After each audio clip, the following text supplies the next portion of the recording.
Okay, so in our last video we got cut off a little bit, but we were talking about computing the sum of squared errors, the SSE, with a function from the black thread method of linear functions.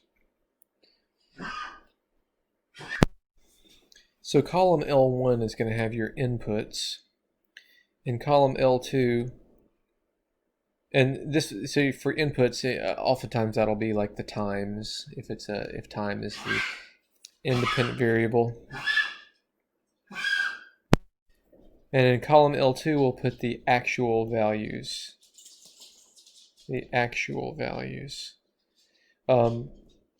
This will be clear what I mean by actual when we go back to our example. Column L3 is going to be the predicted values. And specifically what we mean by that is this is going to be the y1 function, the black thread method line, evaluated at L1. So we're basically going to be evaluating our model over these inputs. So then so here we have actual in L2 and predicted in L3. Okay. Make some more space. Then we'll need another column, and in our next column, L4, this is going to be our error column, our model error. And so what is model error? It's actual minus predicted. Actual minus predicted. So in terms of our columns, that's going to be L2 minus L3. Okay? And so then this will be our error column. Once we've done all this, once we've got all this data entered, whoops, that was not supposed to happen.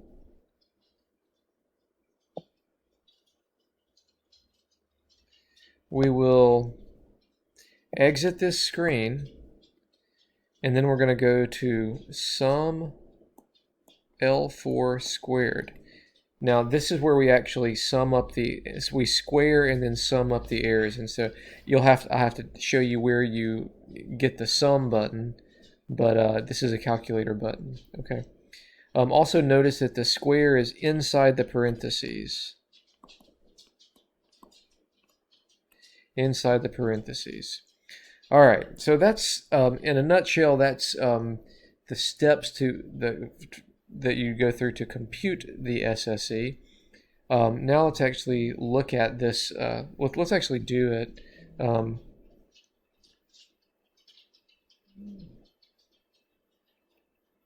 Let me go to the data.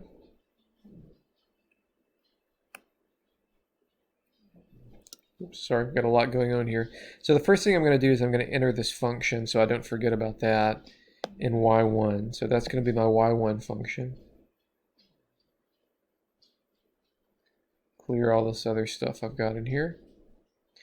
And that's 4.3x minus 80. By the way, notice that I'm not doing any linear regression here yet. So we haven't actually gotten to linear regression yet. We're just talking about the SSE. Okay. I want to clear these lists. So let me do that also. And let's go to my data.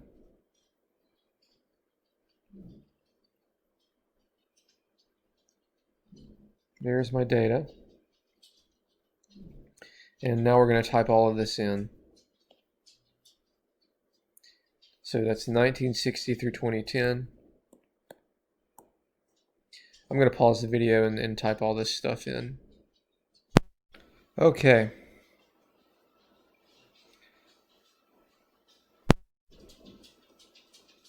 All right. So as you can see here, I've got all my data entered. And now I'm going to go to, actually, let me bring the whiteboard back so you can follow along with what I'm doing here. I've got my data entered. I'm going to go to column L3. I go to the header, and this is where we do y1 of L1. So that's vars, yvars, function, y1, parentheses, and L1. Be sure that you're in the header of the column. These are your actual, I'm sorry, these are your actual values here. These are my predicted values. Then I go to column L4, and I want to do the model errors. So that's second L2 minus second 3 for L3. Hit enter, and now I've got my errors. Now finally it's time to sum the squares of these. So exit this screen, and here's where you go to get to the sum button. So we go to second, list, math. So that's second, stat, which is the list command, and then go to math, and then number 5 is sum. And then we want to choose column L4, and don't close the parentheses, keep them open, add the square, then close the parentheses, and then hit enter, and that is your sum of squared errors. So 7341.95, 7341.95, and this is in thousands squared. That's the unit, so don't forget what your unit is.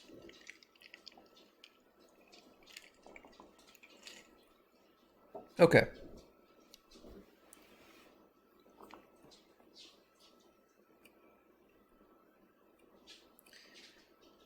So there you go.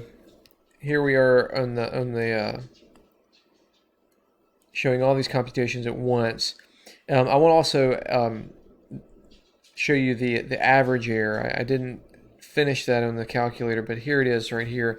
Let me go ahead and just do that.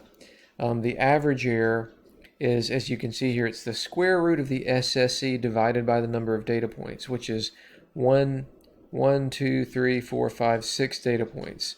So the easiest thing to do is just to immediately compute it. So I'll just do second square root, second ANS, that's the minus button, divided by the number of data points, which is 6. Close your parentheses, hit enter, and there it is. That's the average error.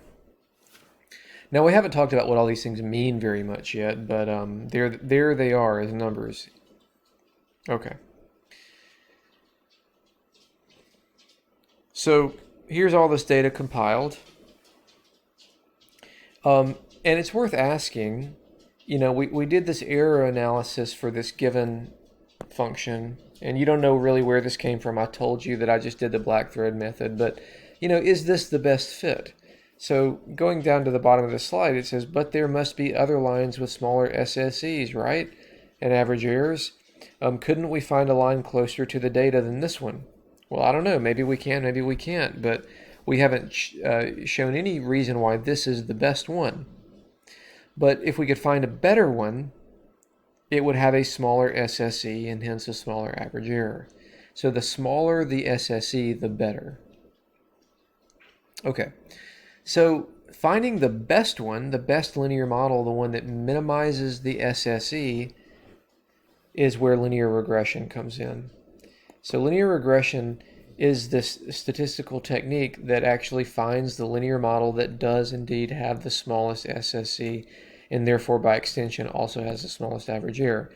So the linear regression is the one that is closest to the data in the sense that it minimizes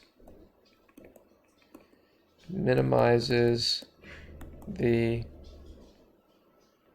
SSE. And the SSE being all those little errors. Okay. Okay, so to show you this, let's actually compute the linear regression model for the function that we were just working with, or not the function, but the data. So we were working with the black thread derived linear function, and we found a SSE of 7,341.95. Now, if we go back to this data and we do linear regression, and then do the SSE for the linear regression, we should see a smaller SSE. Okay, so let me show you how to do that. Bring up the calculator. The first thing is that we're going to do is we're going to run the regression. So that's StatCalc, and you already know how to do this. It's the same linreg that we did before. Second L1, comma, second, L2. I'm just telling it now where to pull the data from.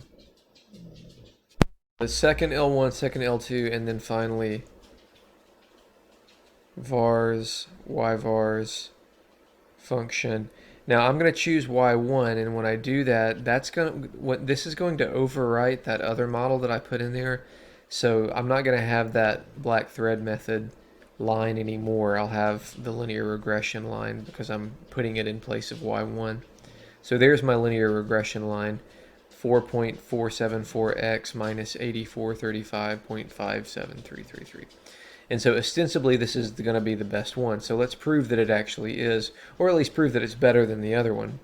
So I'm going to go back to my stat edit screen, and some of this data I can still use, but some of it I have to replace.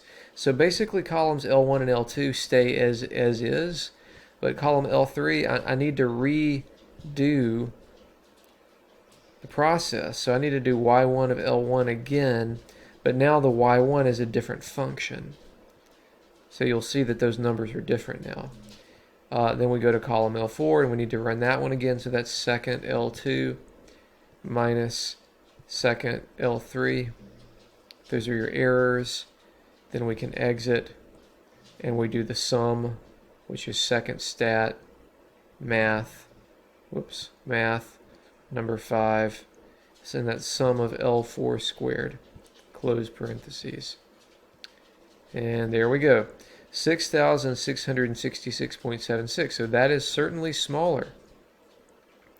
The other SSE was on the order of 7,000 something, I believe, 7,341. So we have a much smaller SSE now. Whatever this means, it's smaller, and that's good. And similarly, our average error will be smaller as well. So let's compute it. Second ANS, and it's the same data set, so we still have 6 points. And there's your average error, 33.33. Okay, great. Now a note about computational practice. We just found this linear regression line, and it's got a bunch of digits, right? So it's very tempting to round this if you're going to do any computations.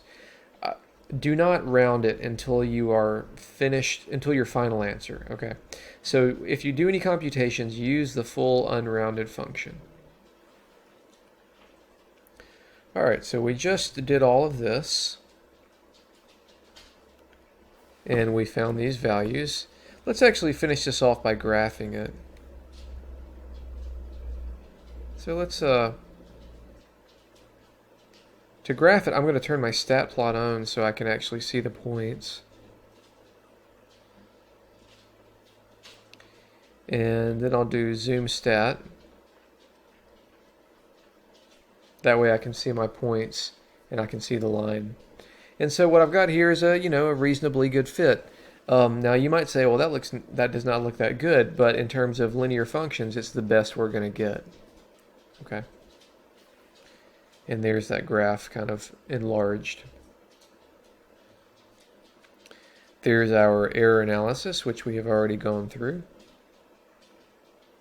And the point to remember here is that because this is the linear regression model, if you do any other linear model, any other black thread method model or anything like that, you will get a larger SSE and a larger average error for that other model. Okay.